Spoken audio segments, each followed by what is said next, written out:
Assalamualaikum warahmatullahi wabarakatuh. Waalaikumsalam Waalaikumsalam warahmatullahi warahmatullahi wabarakatuh. wabarakatuh. Bismillahirrahmanirrahim. Alhamdulillahirabbil alamin wa bihi nasta'in ala umuri dunya waddin. Wassalatu wassalamu ala sayyidil mursalin sayyidina wa nabiyina wa maulana wa habibina wa syafi'ina wa qurrati ayunina sayyidina Muhammadil mab'uthi rahmatal lil alamin. Summa ala thahirin wa ashabihi minal ansor wal muhajirin wa tabi'ihim ila yaumiddin. Qala Allah Ta'ala fi kitabil karim subhanaka la ilma lana illa ma 'allamtana innaka antal alimul hakim. Amma ba'du. Alhamdulillahirabbil alamin, yang sangat kami hormati, kami takzimi sesepuh bini sepuh Riki Nafas Sadar Allah Jawa Timur. Sangat kami hormati sahabat-sahabat semua, baik yang ikut online ataupun offline ataupun nanti streaming di lain waktu, dan seluruh sahabat-sahabat Riki Nafas, dan yang tidak lupa mungkin Pak Pur yang juga menyimak acara pada malam hari ini. Sangat kami hormati, kami takzimi. Alhamdulillahirabbil alamin. Pertama-tama marilah kita panjatkan puji syukur kehadirat Allah Subhanahu wa taala atas karunia nikmat yang luar biasa, nikmat hidup utamanya. Karena dengan hidup dari Allah itu akhirnya kita bisa menghamba kepada Allah. Itu nikmat yang luar biasa. Nikmat bisa menghamba. Kemudian salawat dan salam semoga selalu senantiasa tercurah kepada baginda Nabi Muhammad SAW, manusia paripurna yang dimuliakan, yang ditunjuk oleh Allah sebagai rahmat atas alam semesta. Biqauli alhamdulillahirabbil alamin, alhamdulillahirabbil alamin, wa bi shalawat Allahumma sholli ala sayyidina Muhammad wa ala ali sayyidina Allahumma Muhammad. sholli.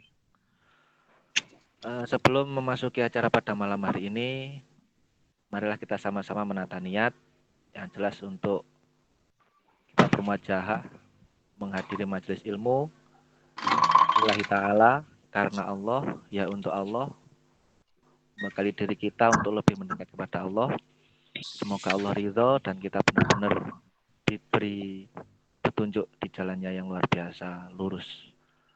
Dan untuk itu marilah kita buka acara pada malam hari dengan bacaan suratul Fatihah, yang mana sirinya Fatihah kita manfaatkan satu untuk silaturahim dengan baginda Nabi Muhammad SAW, para pendahulu, para ulama, para mulia, hingga kepada sirinya guru kita Pak Setia Purwanto di Solo. Semoga berkah wasilah-wasilah itu Allah menyambungkan, mensilaturahimkan batin kita dengan beliau-beliau semuanya. Alamana waina bisa pada Rasulullah. Al-Fatihah. A'udzu billahi minasyaitonir rajim. Bismillahirrahmanirrahim. Alhamdulillahirabbil alamin. Ar-Rahmanir Rahim. Maliki yaumiddin. Iyyaka na'budu wa iyyaka nasta'in. Ihdinas siratal mustaqim. Siratal ladzina an'amta 'alaihim.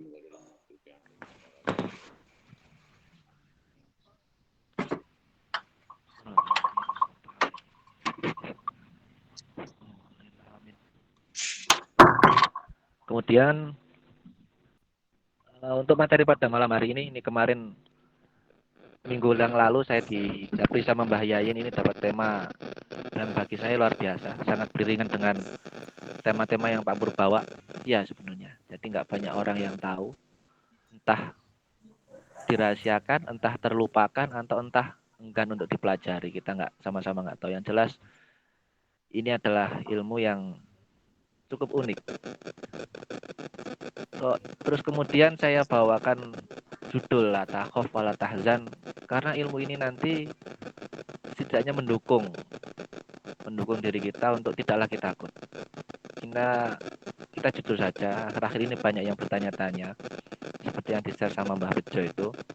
Banyak yang tanya, setelah melakukan zikir nafas kok kayaknya makin ampek gitu ya, makin berat gitu ya. Pak Pur juga sering dihadiri pertanyaan-pertanyaan yang serupa. Nah, ketakutan-ketakutan itu yang sama Allah melalui surat Fusilat itu disebutkan sebenarnya la takhaf wa la tahzan, nggak perlu takut. dan jangan bersedih hati. Nah, untuk mencapai pada kondisi la takhaf wa la tahzan itu kan tentu ada banyak sekali literatur ya yang perlu kita kantongi. Yang pertama jelas kita takwanya kepada Allah. Kalau sudah takwa kepada Allah itu sudah pasti dijamin sama Allah. La takhaf wa la tahzan. Tapi kalau memang kate apanya mau takwa aja kok takut duluan. Nah, ini ada beberapa bekal dari Pak Bambang insya Allah yang nanti akan disampaikan beliau. Bekal itu setidaknya akan membantu para salikin awal yang takut. Jadi sebenarnya zikir nafas ini salah satu gerbang yang luar biasa untuk menciptakan latahov itu. Sampai pada latahov walatahzan. Gimana amriya kita ndak lagi khauf. Jadi khaufnya itu benar hanya kepada Allah. Latahzan. Jadi ndak sedih hati lagi juga. Kalau ketemu problem yang nggak terlalu larut, segera move on. Dan syaratnya move on biar nggak terlalu takut. Nah, ini nanti yang insya Allah akan diuraikan sama Pak Bambang. Bagi saya yang memukadimai mungkin hanya itu. Jadi biar lebih nyaman, biar lebih dapat, langsung saja kepada Pak Bambang untuk menyampaikan yang nanti selebihnya kita jagongan, kita tanya jawab dan di akhirnya nanti nanti kita bikin nafas bersama. Kan itu nggih. Oke, dari saya mungkin sekian dulu. Nanti kalau ada dari Pak Bambang perlu diperantai lagi hadir kembali. Selanjutnya monggo Pak Bambang untuk waktu dan tempat dipersilakan. Mas Johan. Assalamualaikum warahmatullahi wabarakatuh. Mikrofon yang lainnya dimatikan.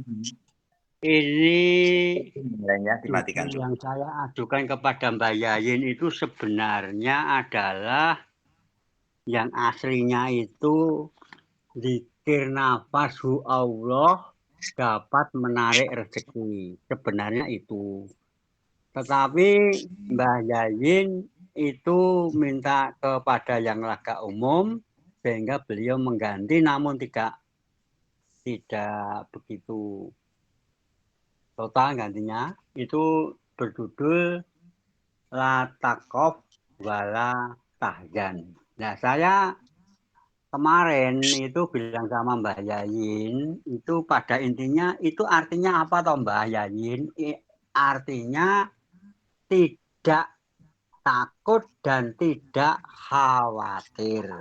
Nah, kalau itu judulnya demikian, jikalau ada jamaah zikir nafas yang masih ada rasa takut dan rasa khawatir, menurut pendapat saya pribadi, mungkin bisa dipakai atau mungkin tidak, atau mungkin bagaimana, terserah panjenengan. Itu karena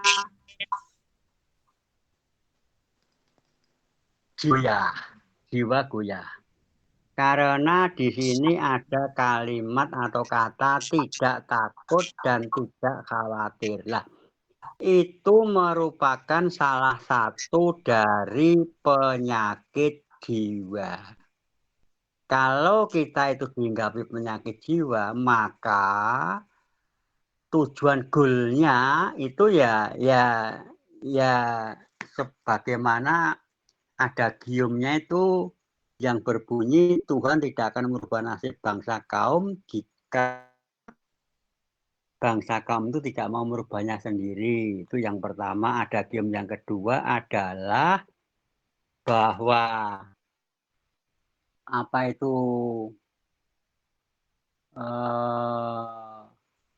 Allah sesuai dengan prasangka hambanya. Nah, dua hal itu jika diresapi, direnungkan, dicermati baik-baik, maka saya mempunyai pendapat itu rasa takut itu dan rasa khawatir itu hampir tidak ada. Karena kita sudah kafah itu dari ujung rambut kepala sampai ujung rambut kaki itu sudah bleng, sudah gembleng masuk kepada jiwa. Nah, kalau sudah masuk kepada jiwa, itu rasa takut dan rasa khawatir itu pasti hilang, itu pasti. Karena kalau saya rujuk pada yang lain, sesuai dengan Mardigu itu adalah YouTuber Indonesia yang nomor wahid, nomor 1. Percayalah pertolongan Allah. Jangan 100%, tetapi justru 1000%. Lah, dengan dasar itu, maka di samping kita percaya betul, ya kita ya usaha. Artinya, kalau dulu Pak Poto mengendiko bahwa sesuatu hal rezeki itu tidak perlu dicari, kita amanah. Itu intinya ya mencari rezeki, tapi dengan jalan amanah itu menurut pendapat saya pribadi. Ini hanya singkat-singkat saja yang perlu saya sampaikan karena mendadak saya mendapat jawaban demikian. Untuk sementara waktu itu dulu yang perlu saya sampaikan. Jikalau ada pertanyaan-pertanyaan, dan justru ini membuka peluang untuk diskusi bersama-sama untuk memecahkan bersama-sama. Intinya, kalau kita buka dalam surat was-was itu, manusia itu was-was itu keraguan-raguan dan rasa takut itu artinya kan sesuai dengan Allah, sesuai dengan prasangka hambanya. Kalau was-was itu kan prasangkanya ya tidak 100% toh. Dengan dasar itu ya rezekinya ya tidak ada 100% kan begitu. Demikian untuk sementara itu dulu. Nanti jikalau ada diskusi monggo kita tanggapi bersama-sama. Monggo Mas Doni, saya kembalikan kepada Mas Doni. Oke, baik, terima kasih Pak Bambang, cukup padat ya. Jadi yang yang saya tangkap kemarin kan ada banyak itu Pak Bambang dari yang panjenengan ajukan ke Mbah Yayin untuk tekniknya bagaimana, misalnya dari 2 adagium yang panjenengan sampaikan tadi. Lah ini mungkin bisa disampaikan ke kita ini Pak Bambang. Ya karena begini Pak. Biasanya loh Pak, tes orang kalau berhasil maupun tidak, itu biasanya kita itu merenung, napasnya halus, kemudian nanti ada jawaban dari dalam tubuh. Kira-kira saya ini dalam berjualan ini laris enggak? Nah, misalnya kan begitu. Nanti pasti ada jawaban kok Pak, pasti itu. Itu bisa saya jamin pasti ada jawaban. Nah, kalimat kata yang pertama itulah yang kalimat yang valid, yang dapat dipercaya. Misalnya, iki aku arep dodolan koyo ngene iki, engko gek-gek ora payu. Lah dasar kalau gek-gek ora payu itulah yang namanya adagium Tuhan sesuai dengan prasangka hambanya. Berarti kan tidak total 100%. Artinya kalau dikasih dengan Pak Pur itu berarti ATP-nya kan tidak melaksanakan 100%. Hanya di bawah 100%, sehingga hasilnya ya di bawah 100%. Itu kemudian ada game yang lain, Tuhan tidak akan merubah nasib orang bangsa jika tidak mau merubahnya sendiri. Artinya kita ya berusaha. Intinya pagi sampai siang itu kerja, namun landasannya adalah ATP. Rezeki tidak kita kejar, tapi kita melaksanakan. Kalau kita kasih dengan antara hak dan kewajiban, kewajibannya itu dulu dipenuhi, nanti haknya dapat saya katakan itu akan menyusul. Begitu Pak Joni.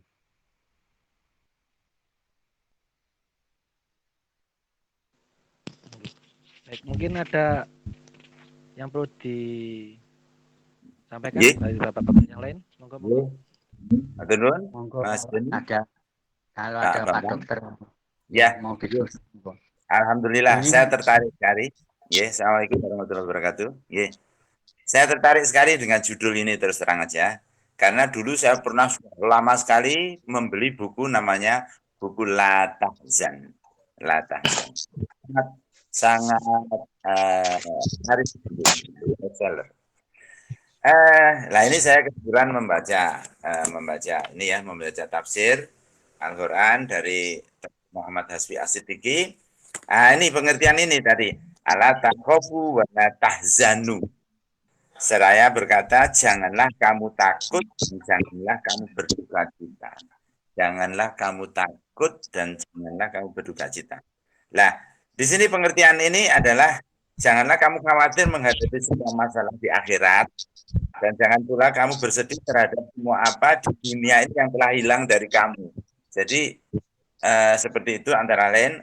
Atau janganlah kamu takut amalanmu tidak diterima. Jadi apa? Jangan takut amalanmu tidak terima. Sebab amalanmu pasti akan diterima. Jadi kita berbaik sangka pada Allah. Terus jangan kamu bersedih hati terhadap dosa-dosa yang kamu lakukan. Karena kalau kita mohon ampun, pasti Allah akan mengampuninya. Jadi di sini intinya membesarkan hati dalam orang itu beribadah, bahwa karena kan sering, oh ini gak ditompo, ini ditompo gitu, kan akhirnya orang itu motivasinya kurang. Jadi ini dengan judul ini sebetulnya memotivasi supaya kita itu berbaik sangka kepada Allah. Kan judulnya kan tatazalu alaihimul malaikati, kan ini toh qalu rabbunallahu. Jadi sesungguhnya ketika mereka berkata Tuhan kami adalah Allah. Jadi kalau kita sudah mengakui Tuhan kami adalah Allah, maka terus ini oleh malaikat diberi berita, jangan kamu takut dan jangan bersedih hati. Jadi memang ini pas dengan amalan kita dalam berhenti nafas, sehingga seperti itu Pak Bambang,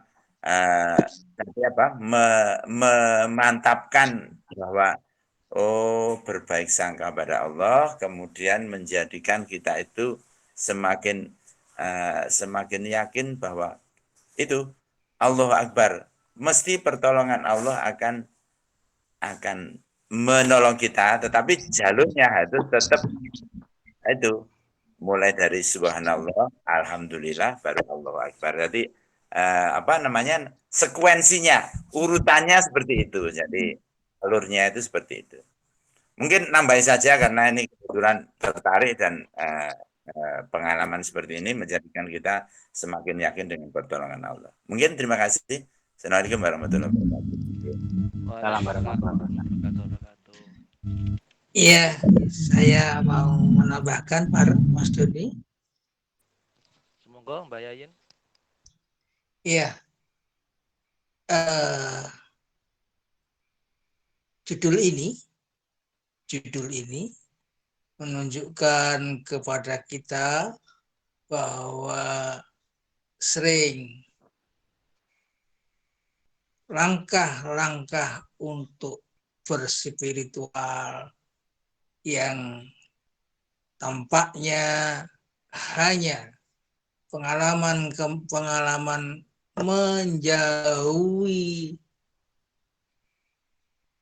kehidupan duniawiyah seharusnya tidak menjadi penghalang bagi seorang yang salik yang akan menuju kehidupan spiritual lebih dalam lagi. Melepas kemelekatan kepada dunia bukan berarti akan kehilangan dunia itu. Dunia akan mengikutinya ketika kita memilih mendekatkan dan berserah diri kepada Allah Subhanahu wa Ta'ala secara yakin, secara total, seperti yang dituntunkan dalam ayat yang Pak Bambang sampaikan, yaitu tentang innalladzina qalu rabbunallah, sungguhnya orang-orang yang telah menyatakan dirinya Allah lah Tuhan yang sebenar-benarnya,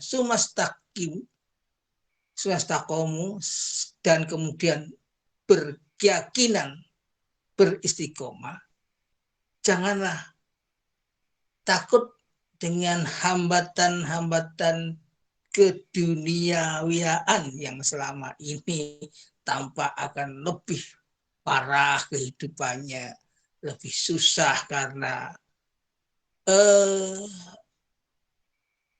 persyaratan kalau jadi orang spiritualis itu ya orang yang suci, tidak memikirkan dunia. Bukan begitu artinya. Kalau orang yang mau berserah diri total kepada Allah saja sebagai sandarannya, maka Allah akan membukakan kenikmatan-kenikmatan yang lebih mulia. Dunia akan menjadi tidak menjadi tujuan, dan kemuliaan dunia akan menjadi tujuan hidupnya dan menjadi kekasih Allah. Saya akan bercerita saja ketika siapa itu pengarang hikam itu, Ibnu Athaillah, ditanya oleh seorang muridnya, wahai guru, saya melihat engkau adalah seorang yang pemimpin spiritualisme, tapi mengapa gaya hidupmu mewah sekali, baju-bajumu indah, gaya hidupnya seperti satria dan sebagainya, pokoknya tidak menimbulkan gaya hidup yang mewah. Gini akan saya buktikan pada kamu. Kehidupan dunia boleh kita sandang, tapi kita tidak melekat benar pada hanya Allah lah tujuan kita. Maka ia mengajak muridnya, ayo ikut saya, bawa sebaskom air ini, hati-hati jangan sampai tumpah sedikit pun. Dia mengajak si muridnya itu keliling kota, dimasuki toko-toko besar, dimasuki keramaian duniawi. Itulah sikap yang tepat kepada kamu, yaitu perhatianmu tetap untuk Allah Subhanahu wa Ta'ala. Ya, kamu akan melihat dunia itu tidak ada apa-apanya. Itu yang namanya yang dilakukan sesuai dengan ayat ini, la takhaf wa la tahzan. Sudahlah, jangan kamu abaikan dunia, itu akan melekat sendiri, ikut pada kamu sendiri ketika kamu serahkan diri total pada Allah Subhanahu wa Ta'ala. Hidup ini adalah pelayanan. Pelayanan yang baik kepada kehidupan duniawi akan menghasilkan kemuliaan di dunia ini. Itu sebagai contoh saja. Itulah yang menarik rezeki kita, seperti yang dijelaskan Mas Bambang. Itu bahwa rezeki akan ikut kepada kita ketika kita tidak memikirkan lagi, tapi Allah memberi fasilitas untuk itu. Mudah-mudahan bahwa itu ya Mas Bambang ya, kira-kira untuk menarik rezeki. Lepaskan dunia itu, dia akan mengejarmu. Mudah-mudahan akan begitu. Betul, Pak. Jadi begini Mbak, atau itu bahwa intinya kita adalah melakukan kewajiban ritme-ritme yang telah dituntunkan, disyariatkan. Nah, di SSI, Solusi Islam, itu adalah di ATP-nya. Apabila nanti itu sudah dilaksanakan semaksimal mungkin, maka haknya itu akan mengikut. Itu beberapa kali yang saya semak dari Pak Setia Purwanto itu begitu. Tunaikan dulu ATP-nya, nanti masalah rezeki dan lainnya itu akan mengikut. Dan itu dijamin. Tuh. Tetapi jikalau nanti itu belum, ya rezeki itu akan berproses dulu lah. Proses di sini harus dicari skala-skala mana yang perlu dicermati. Kalau masuk kepada spiritual yang saya alami itu di level 1, di level 2, setelah Allah selesai, kemudian kalau kita ingin ngambil rezeki, ya kita memvisualisasikan dengan tangan dijulurkan ke depan, menghadap ke atas, seakan-akan menerima rezeki itu, membayangkan bahwa rezeki itu seakan-akan sudah diterima, dirasakan, diterima, jelas begitu, anyep begitu. Terus kemudian kita bersyukur atas rezeki yang kita terima, seakan-akan itu. Nah, terus yang satu lagi, T3-nya adalah pertolongan Allah itu. Nah, itu adalah rentetan dari T1, T2, T3.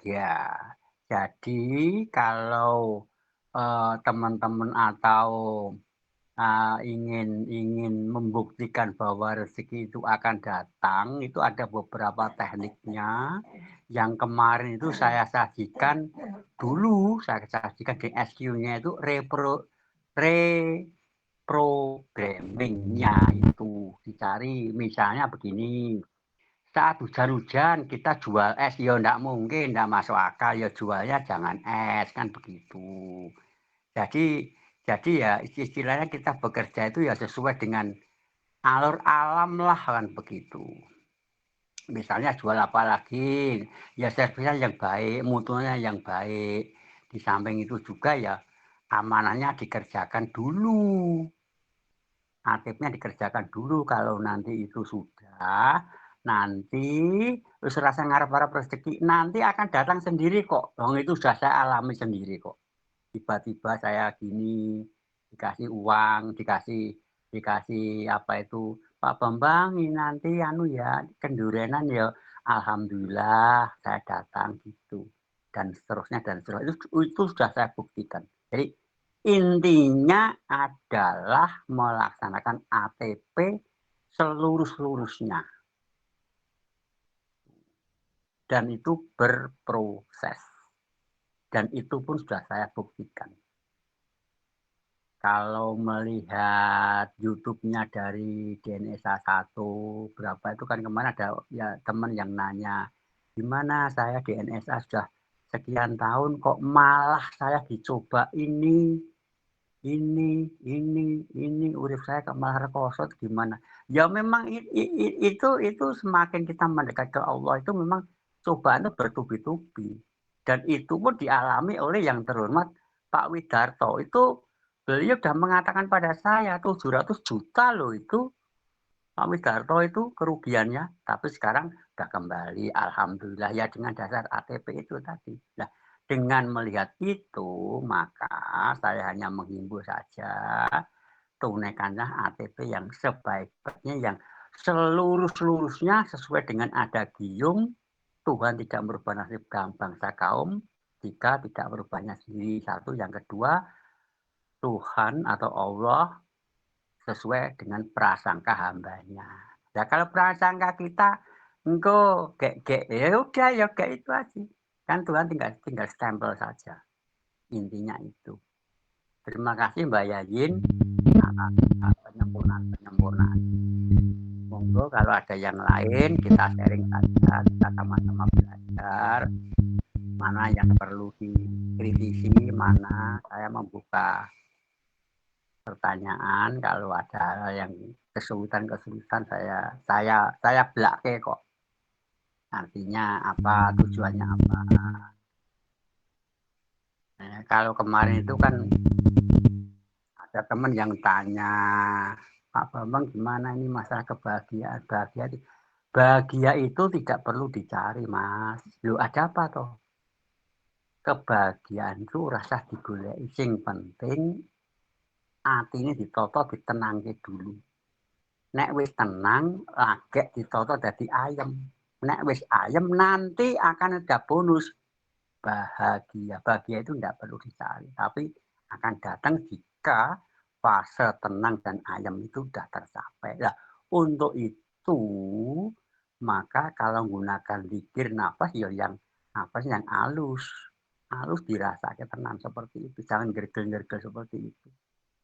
Dan kalau berdoa saya pesan pada teman-teman itu harus dalam daerah gelombang alfa.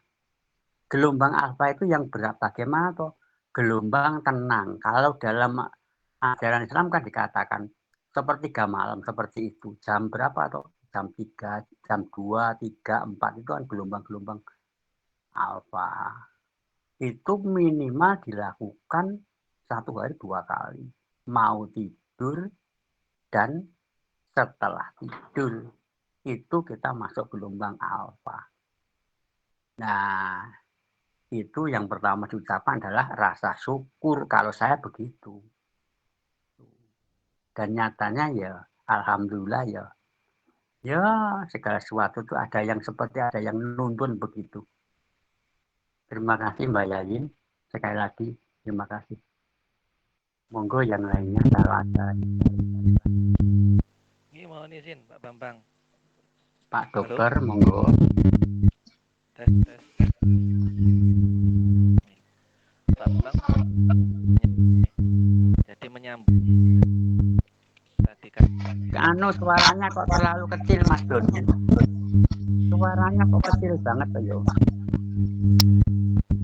Tes. Kayak gini? Iya, suaranya pun kecil Mas Doni. Ini masih kecil Pak, segini. Supi nyuwun tulung pun besar. Ya, sudah besar kira. Ya. Nggih, matur nuwun. Tes. Kiai Bukin, monggo. Oh, nggih. Ngembakaken ringin Bang jenengan, monggo. Mas Wah, Doni. baru gabung jadi baru nyemak. Alhamdulillah. Pak masukin nih. Nggih. Alhamdulillah. Nggih. Ini menarik judulnya. Gini. Fusilat ayat 30.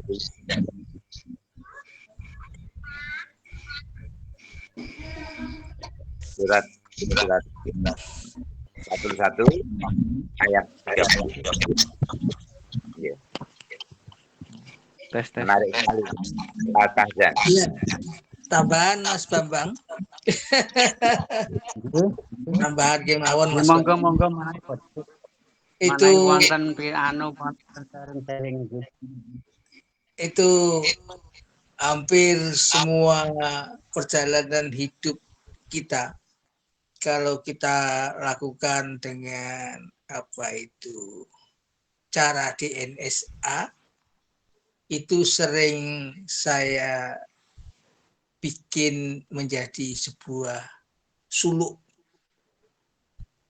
yaitu acara disiplin DNSA melalui tema-tema apa yang sedang kita hadapi.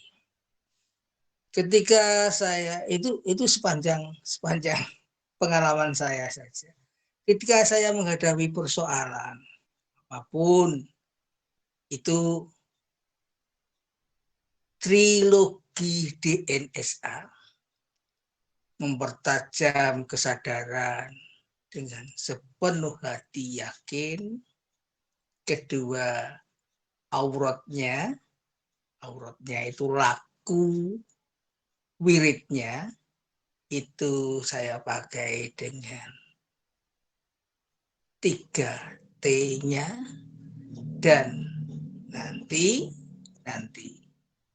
ketika kita putuskan untuk berjuang melalui ATP-nya, dan selanjutnya kita akan menanti anugerah Allah yang nyata pada kita berupa kebahagiaan. Itu saya polakan menjadi suluk. Seperti halnya demikian. Ketika ada persoalan yang menimpa saya mulai membersihkan diri dengan taubat dan nasuha setiap ba'da maghrib melalui sholat awaben dan istighfar sampai nutup ada isaknya. Isaknya setelah itu pakai tasbih sampai selesai secukupnya, dan nanti subuhnya bangun jam 3 sampai jam 4 itu kita dirikan tahajud, dan subuhnya sampai pada subuh kita berdoa menyerahkan persoalan kepada kita untuk minta jalan keluar yang tidak sampai 40 hari biasanya sudah perubahan itu nyata yang kita terima. Ya itu sering sekali begitu, subhanallah. Bukan saya mengajak pola ini jadi sebuah aktivitas suluk, tapi dipakemkan begitu, Allah sudah. Itu pengalaman saya, Mas Bambang. Jadinya tematis. Jadinya DN itu tematis dan tidak pernah lepas dari 3 trilogi itu. Mudah-mudahan bisa menambah khazanah amalia kita.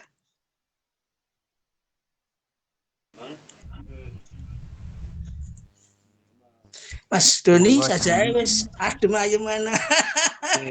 Nggak, ini saya nyoba mikrofon apa sudah jelas belum nggih? Sudah jelas.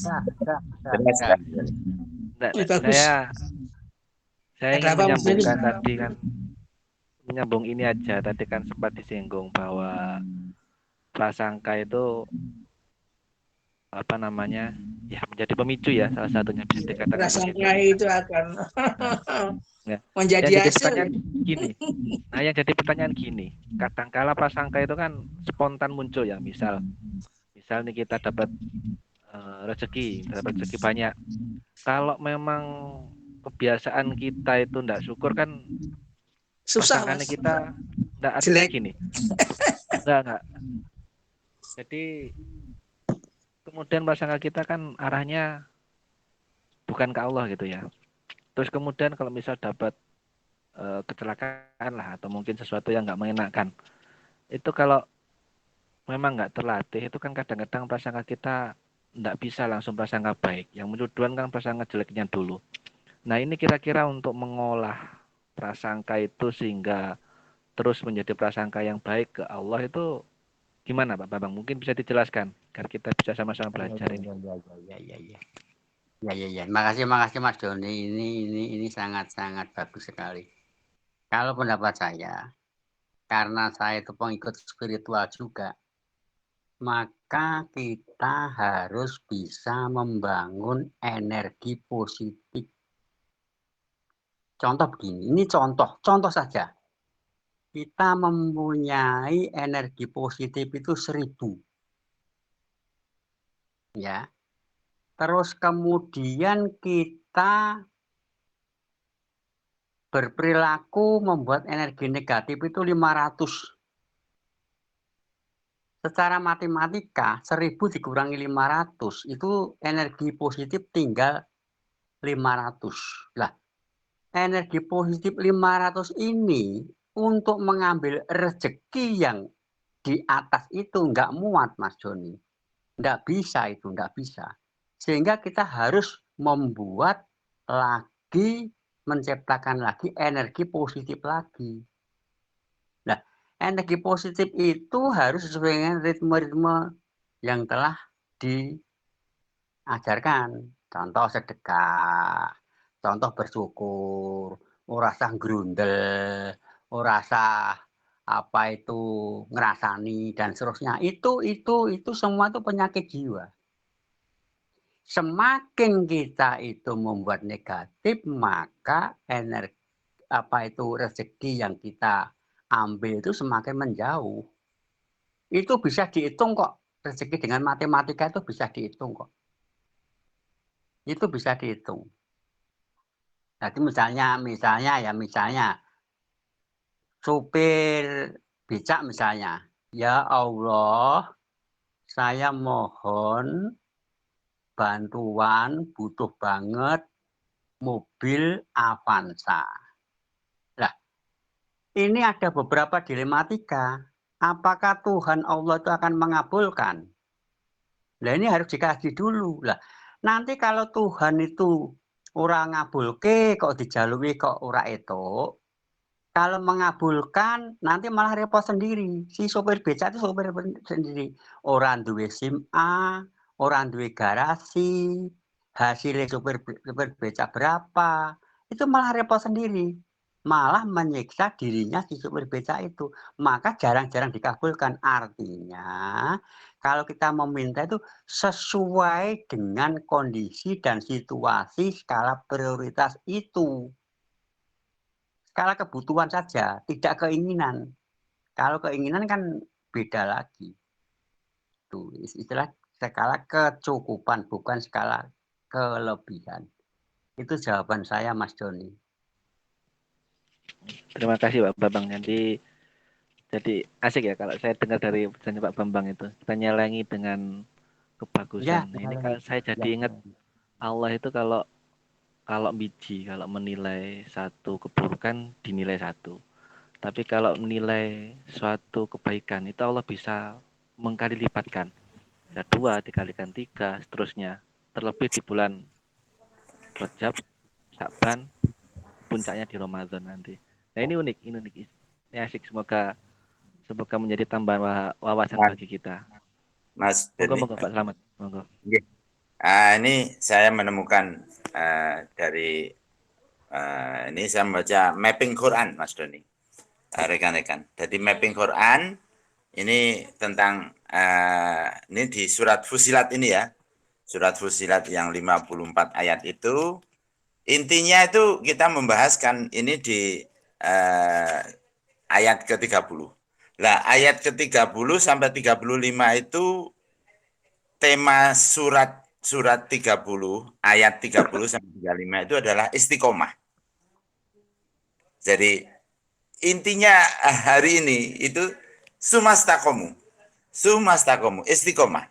Istiqomah di mana? Istiqomah di jalan yang lurus. Itu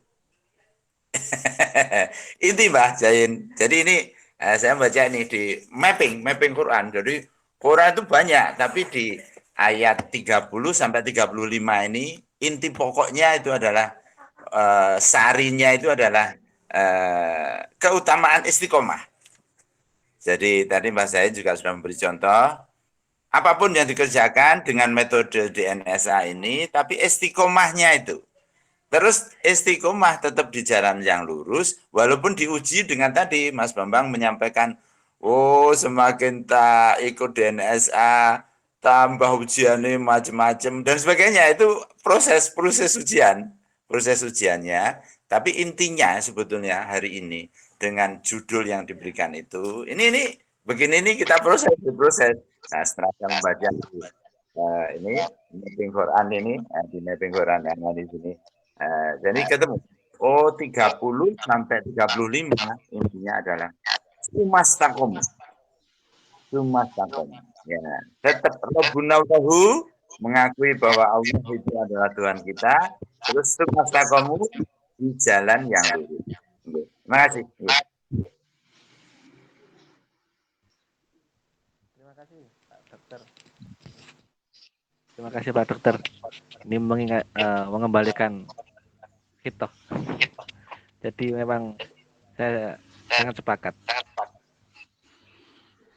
Mungkin ada tambahan dari Yai Maftuhin? Mikrofonnya Yang terbuka. apa tadi Pak Maftuhin? Monggo, Yai. Coba. Ya, Monggo. Selamat malam, assalamualaikum rekan-rekan semuanya. Warahmatullahi wabarakatuh. Waalaikumsalam. Saya akan menambah sedikit tentang la takhaf.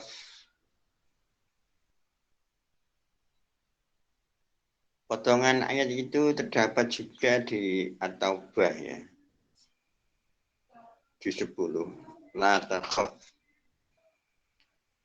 Peristiwa Abu Bakar dan Rasul waktu di Gua Hira.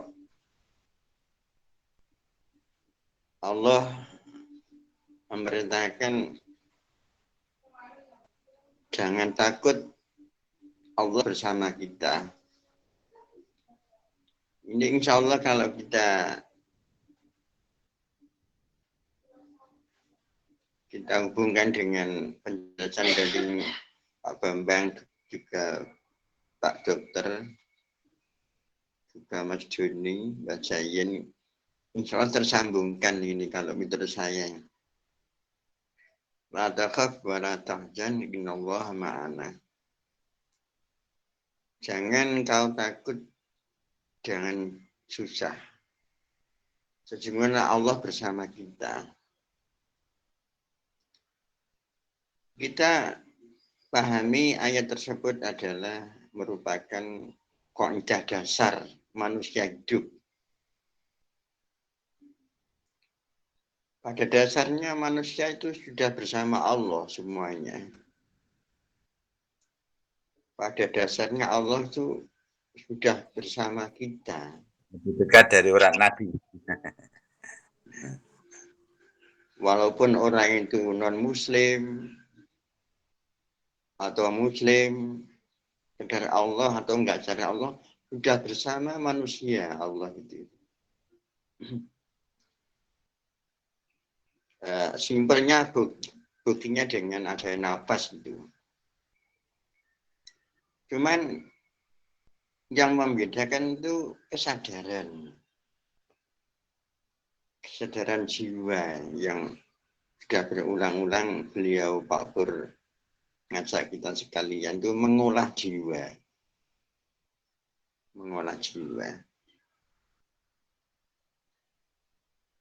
Seperti apa yang dikatakan oleh Pak Bambang tadi, saya simpulkan tadi,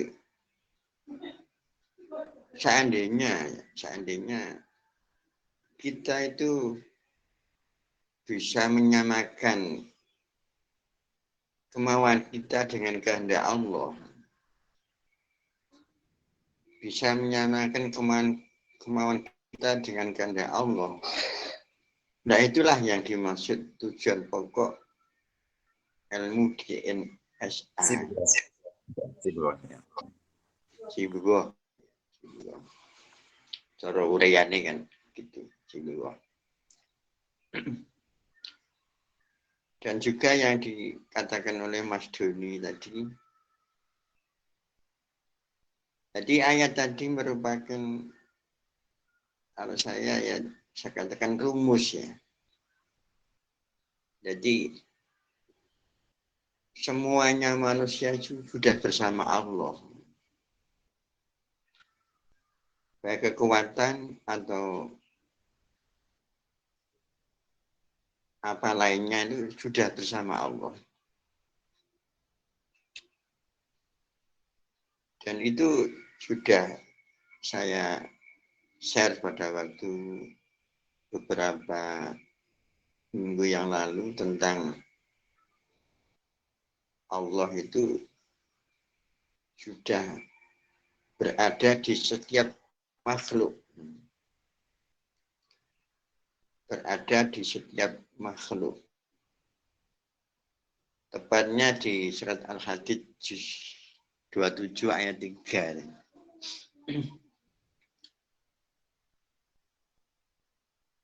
Jadi sekali lagi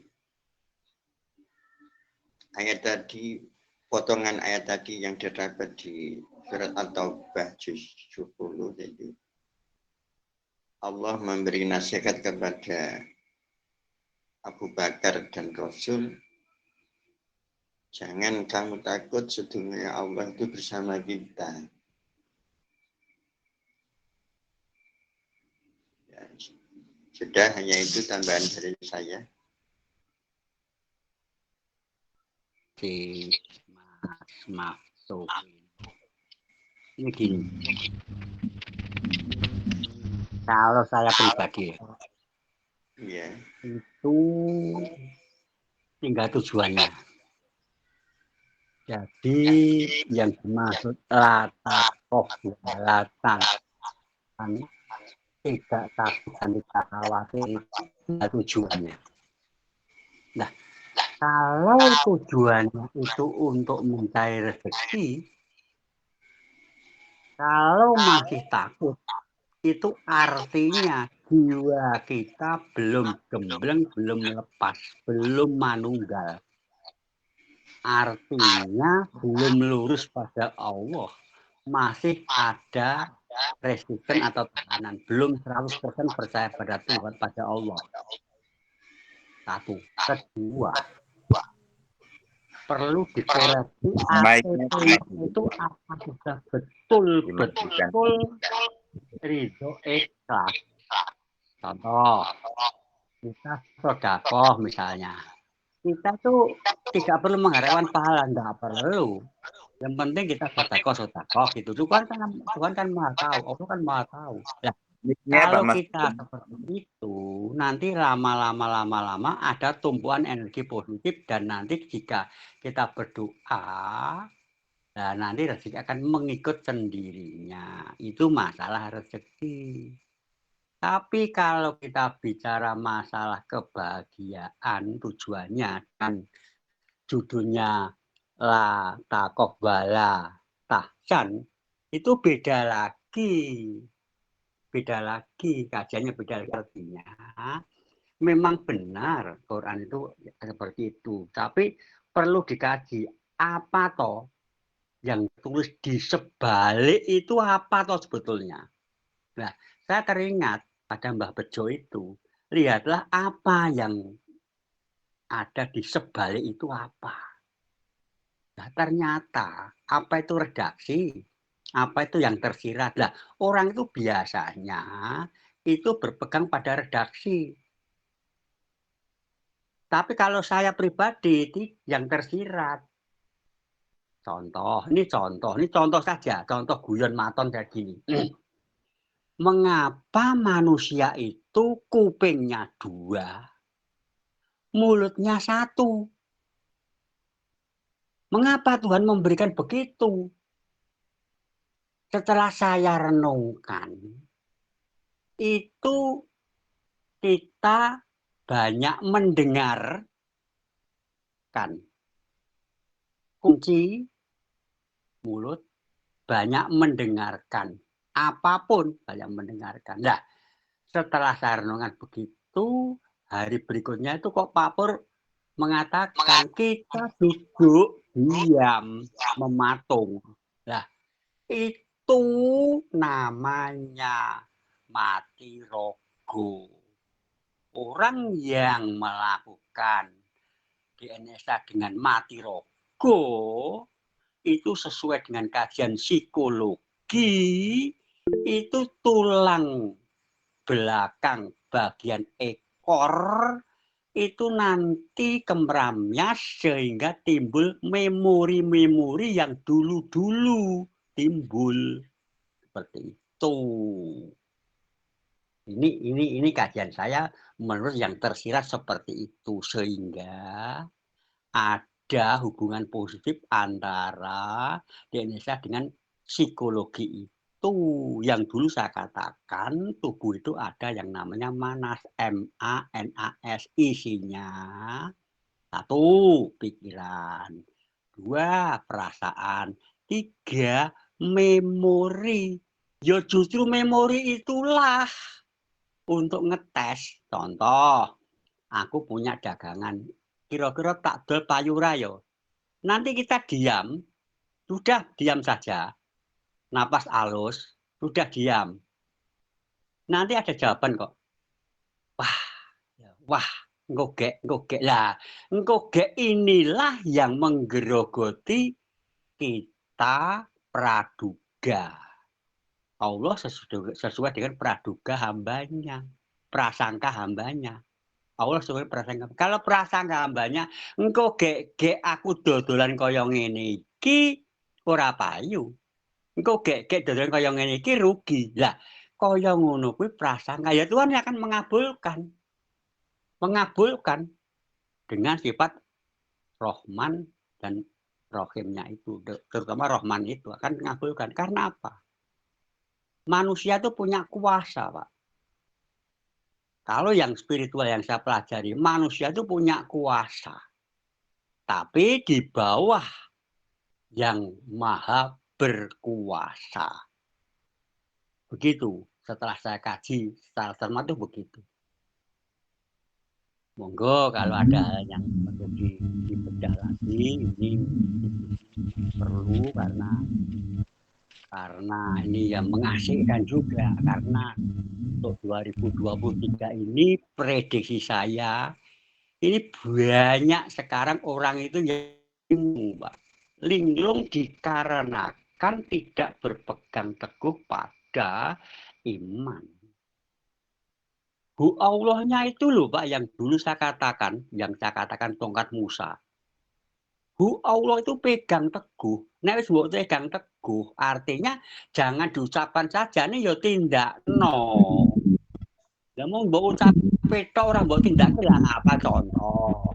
Ini ada nasi neng piring. Lah nek butuh parek ya nasi ini diemplok itu lho, emplok parek. Lah nek mong bisa yo nek tempat mana bisa parek. Itu lho, itu yang bertindak. Itulah ATP-nya harus betul-betul dikaji lagi.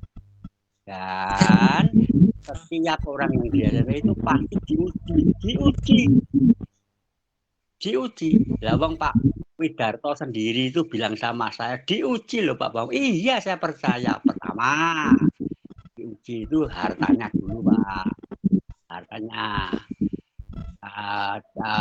Rezeki seret, dagangan seret, kemudian utang menumpuk dan sebagainya itu untuk diuji. Nanti Pak, nanti akan ada ujian lagi Pak, istrinya diuji, bedal-bedal akan diatur, itu ujian Pak. Nah, semakin kita mendekat kepada Allah itu ujian itu semakin gede. Nah, nanti kalau ujian kita itu kuat, istiqomah yang seperti yang Pak Dokter itu, Tuhan itu akan menjamin kok. Nah, inilah yang dimaksudkan makom tajrid. Ini loh Pak. Makom tajrid. Nah, makom tajrid itu ada beberapa hal yang perlu dicermati. Makom tajrid karena profesional, makom tajrid karena harta berlimpah, makom tajrid karena punya sayap-sayap banyak. Rezeki datang sendiri kok Pak. Yakin. Lah, makanya T3, T1, 2, 3 itu sangat penting untuk apa? Titian masuk ke ATP. Dengan catatan tongkat Musahu Allah itu benar-benar dijaga. Terus pokoknya Allah ya Allah, tidak kemana-mana, sudah. Nah, inilah yang dimaksud dengan ilmu pemberdayaan diri. Kalau ilmu pemberdayaan diri itu saya kaji itu memberdayakan diri. Ane ora enek ceritane udan roti kok langit itu ora enek. Ya udan roti. Carane ya kerja. Ning kerjane melakukan ATP, tidak mencari rezeki. Iya memang melakukan ATP. Dengan dasar melakukan ATP itu nanti kan timbul rezeki. Contoh lagi yang saya laksanakan kalau saya nyapu sehalaman itu dipikir-pikir ya kesel Pak, capek. Ning gandeng aku ATP nyapu dengan senang hati. Ya rampung, rasa ngedumel. Akhirnya rampung juga. Dan ini sudah dipedarkan oleh Pak Pur. Dan sebelum Pak Pur jam medar, itu saya sudah tahu itu. Bahwa ternyata itu adalah inner sugesti. Sugesti pada diri sendiri untuk menguatkan jiwa. jiwanya kuat, raganya kuat. Begitu Pak, monggo kalau ada diskusi lain lagi, kalau saya bisa jawab, saya jawab. Terima kasih. Terima kasih untuk bapak-bapak semuanya. Ini saya kira sementara untuk pada malam hari ini diskusinya disudahi dulu, lanjut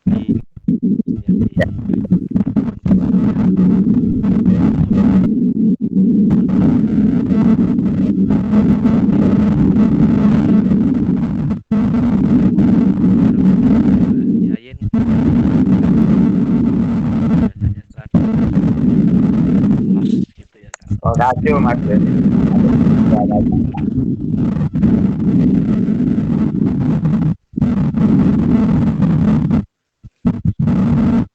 Nah, ngapunten, sepertinya Ya, mikrofonnya Mbak Yayin terlalu dekat sama kipas mungkin. Ini saya mute kok. Ya. Baik Mas Denny.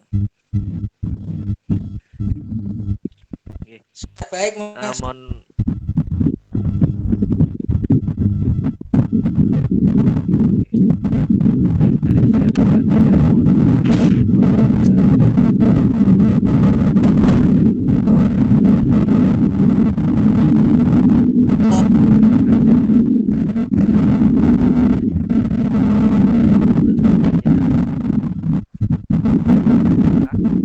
dipimpin doa dari Mbah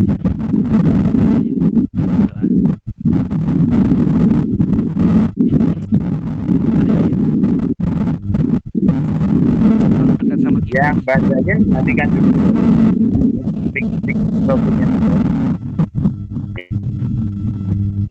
Ya Mas Doni. Yayin nampak terlalu dekat sama kipas.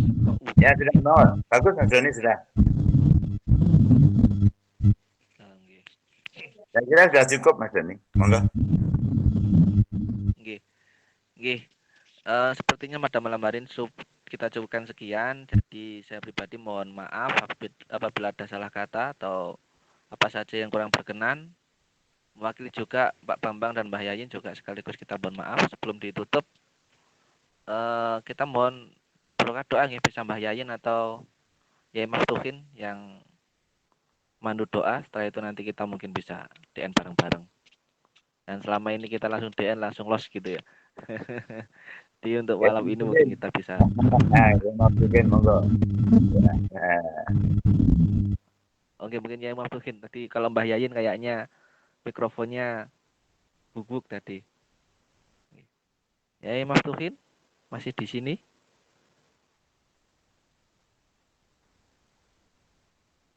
Assalamualaikum, Yai Maftuhin. Mikrofon panjenengan. Nggak bisa Mas Doni. Oh iya. Itu mungkin Mbah Yayin aja mungkin. Monggo Mas Yayin, coba on Mas Yayin. Mas Doni.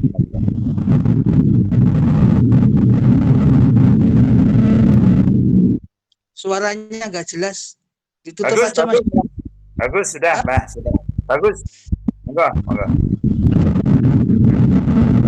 Mas Doni, nantinya pergi Mas Doni. Ya, Sudah. Sudah, Mbak. Alhamdulillah.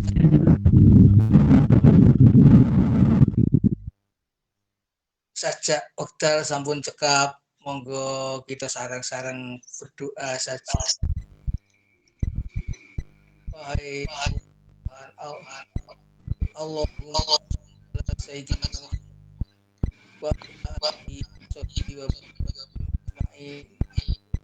Tuhan kami, seandainya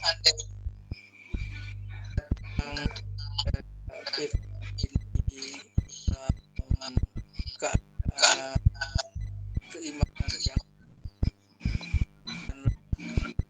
engkau pisah kami memiliki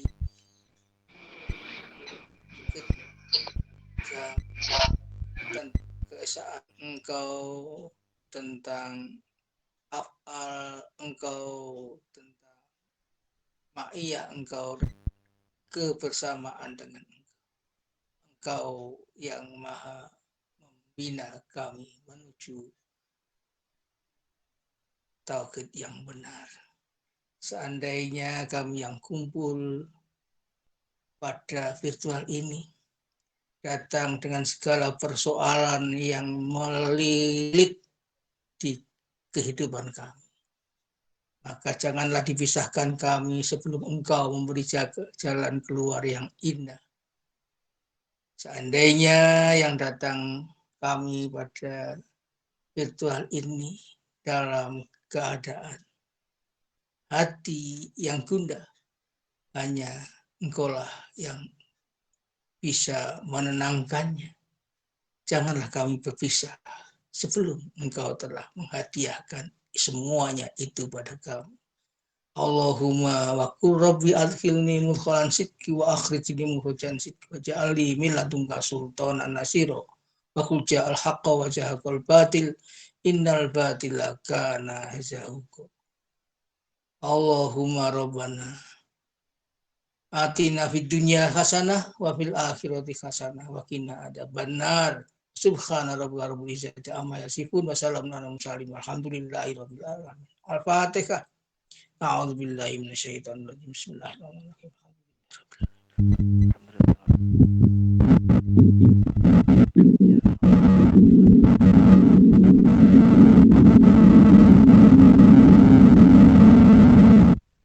Assalamualaikum warahmatullahi wabarakatuh. Waalaikumsalam warahmatullahi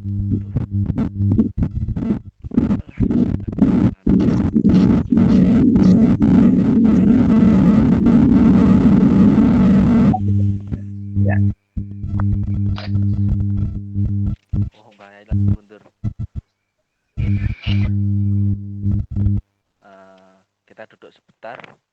Kalau memang langsung sambung dengan DN, monggo. Kalau memang ada uzur langsung undur nih, monggo. Ini kebetulan saya akan duduk sebentar dulu. Mohon akan nih, monggo. Untuk acara pada hari ini insya Allah langsung kita tutup. Okay. Saya pribadi sekali lagi mohon maaf. Saya ucapkan assalamualaikum warahmatullahi wabarakatuh. Namun di sini saya mengajak sekaligus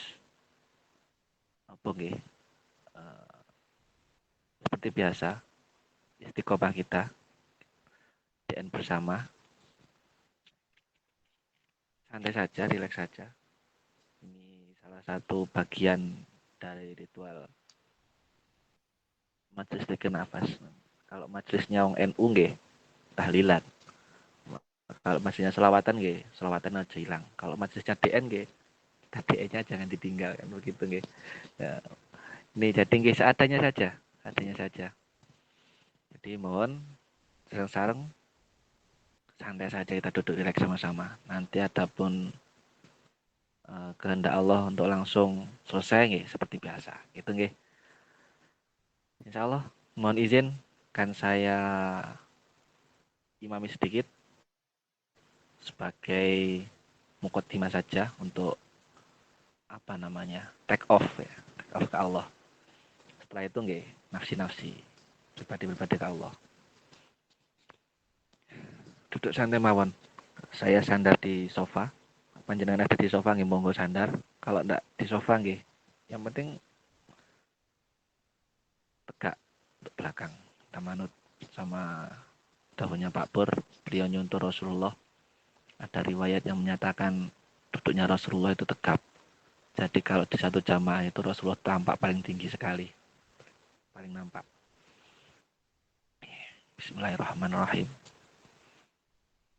Asyhadu an la ilaha illallah wa asyhadu anna Muhammadar Rasulullah. Asyhadu an la ilaha illallah wa asyhadu anna Muhammadar Rasulullah. Allahumma sholli ala sayyidina Muhammad wa ala ali sayyidina Muhammad. Allahumma sholli ala sayyidina Muhammad wa ala ali sayyidina Muhammad. Allahumma inna ala dzikrika wa syukrika wa husni ibadatika ya karim. Allahumma inna ala dzikrika wa syukrika wa husni ibadatika.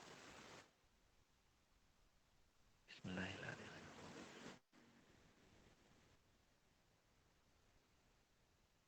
Step by step saja kita berikan nafas.